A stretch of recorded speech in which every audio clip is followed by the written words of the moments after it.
Welcome to Manifest Your Magic. We are so excited to have you here and supporting you in living your most magical life. My name is Sahara Rose. I'm Mia Magic. And in today's video, we're going to talk about how to support your manifestation. So maybe you know that thing that you're calling in. Maybe you did a ritual on it during the new or full moon. Maybe you wrote a list of all of the details about it. You feel it in your heart. Now, what can you do to really support this thing? How can you notice the signs? How can you allow this thing to come to fruition? Well, we're going to be sharing with you all of that in this video. Yeah, it's really a big process because that middle ground between the moment when you set your mind to something and say, this is going to happen, and it coming, I mean, sometimes you get really quantum and very quick, and all of a sudden that time period basically shrinks. But it can be months, it can be years, and the way that we show up, the things that we do, how we listen and communicate with the universe in that in-between time are some of the most powerful and impactful aspects of manifestation itself. So let's say you're calling something in. Now, in that place, that limbo that you're in, you may feel really desperate. You may be creating a story for yourself, why it's not happening. We created a separate video all about that. But now, how can you support it? You know, think of it like a baby that's coming to earth. You got to usher it in. You got to take care of it. You got to feed it. So, and take care of yourself as it's coming through you. Exactly, because you're the mama of that manifestation. That's right. So our first tip for you is to start noticing the intuitive hits that you're getting, you know, because the manifestation, being clear on it is really part one, right? But part 2, 3, 4, 5, 6 is all of the action, the dance that you're now in with the universe. So start taking action on the little intuitive hits you get to talk to someone, to sign up for something, to go somewhere, because these things are now guiding your way. Imagine them like breadcrumbs along the pathway that are saying, hey, I'm here to support you, but I'm nudging in your ear this direction for you to go so you can find yourself in alignment with that manifestation. So we've shared different stories about ourselves of, you know, Mia feeling really called to go to a random Qigong sound bath event where she met her best friends, for me walking up to a stage to Deepak Chopra to eventually have him write the foreword of my book. Sometimes we look at those intuitive hits and we brush them off. We're like, that's random. I don't have time for that. We're so stuck in our routine. But if something is calling you, like, hey, I feel really called to go on a retreat with a bunch of goddesses, like in the tropics. Like, there is a reason why. There's someone you're definitely gonna meet. Do that. Do that. There's someone you're going to meet. There's an awareness you're going to get. There's a lesson you're going to receive. It can't happen if you remain still and stagnant. So begin that salsa dance with the universe. It takes one step forward, you take one step back, and before you know it, you're merengueing into your future. And I think one of the ways that really is important to deepen into that, what Sahara was just saying, is that you've got to listen first. In order to take action, you have to be able to listen to your intuition. There's gonna be so much noise, so much distraction. There's so much happening. There are so many people and things trying to get your attention and sell you stuff. Yeah, your intuition tends to be quiet. It's your inner wisdom. It is the guidance system. It's that GPS. I personally have the GPS on my phone set it silent. So that means I have to pay attention. I have to watch where I'm going and see when I'm meant to turn. And that's such a great metaphor for our intuitive guidance and that wisdom inside of us that generally speaks to us in super subtle whispers. We haven't been trained to hear that voice. We've been trained to listen to all the other things and entrained to think that those are the voices that matter most. Those are the ones that we're supposed to follow. But it's these tiny, subtle whispers, like Sahara said, that guide you towards the taking of action that are the most important. And I'm sure we both have tons of moments where, like, one of the things that I just really, this is such a small, silly story, but I've been telling this a lot lately. And I went over to my friend's house the other day and I walked in and I heard water running. And I was like, I wonder who's showering. And it was like this weird question, like, who cares? And I was about to ask her. And then I was like, girl, why would you ask her who's showering? She lives with 2 other girls. Like, who cares? Whatever. And 45 minutes after I got over to her house, she goes, the bathtub! and her bath had been running the entire time, overflowed, went all the way down into her living room, through the lights, through the whole place, and she had to pay $10,000 to have her walls renovated.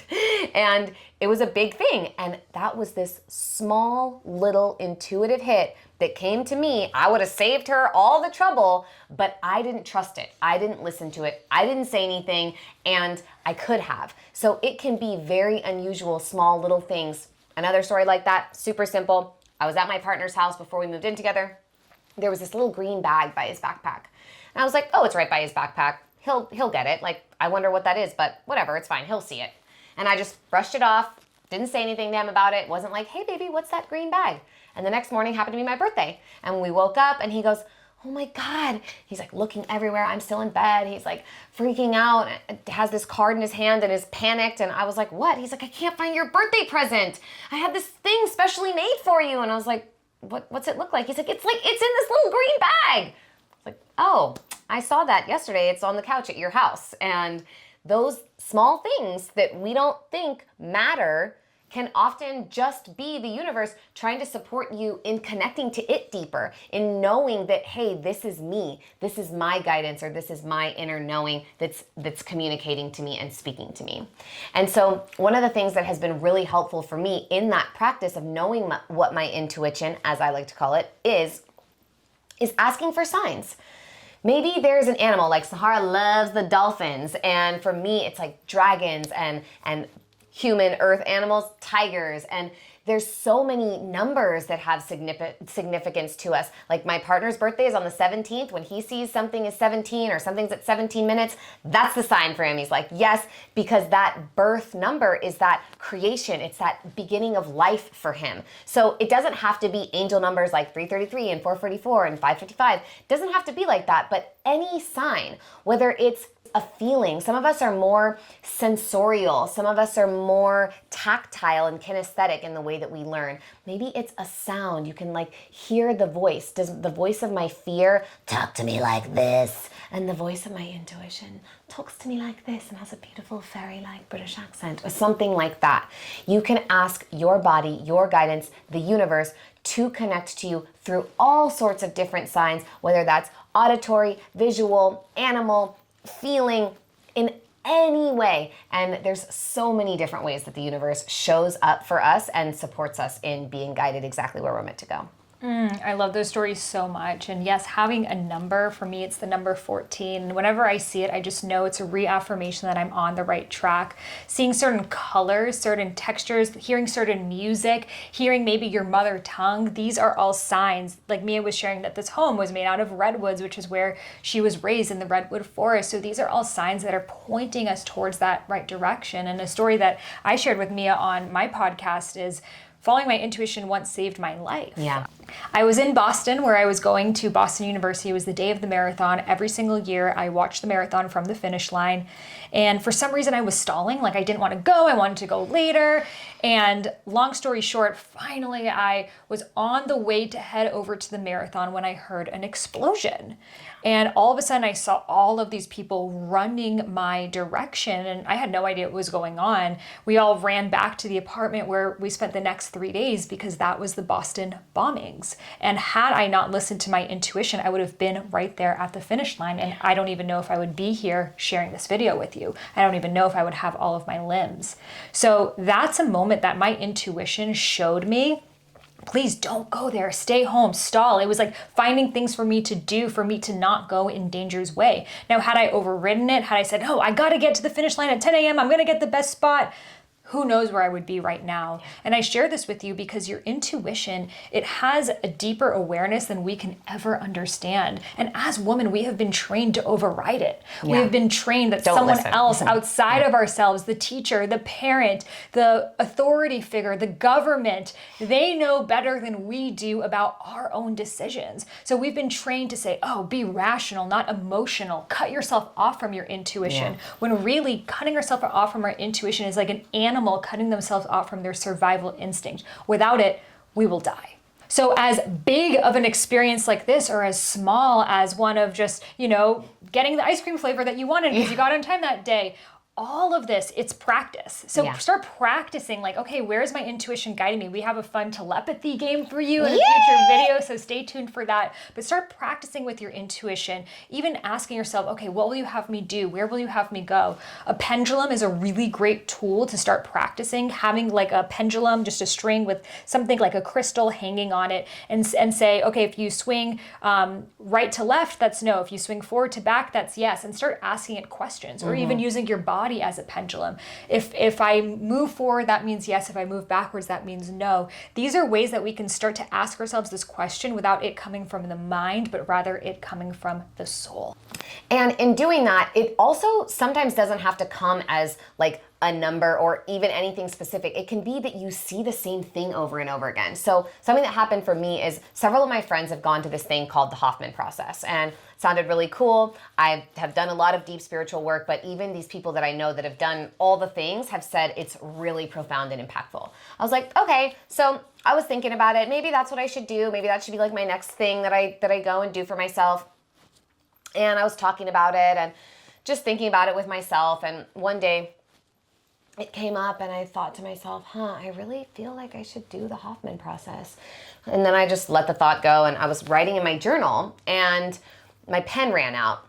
And I looked right next to my journal, which I feel like 40 seconds before when I'd started writing, there was nothing there because it was just me and my journal.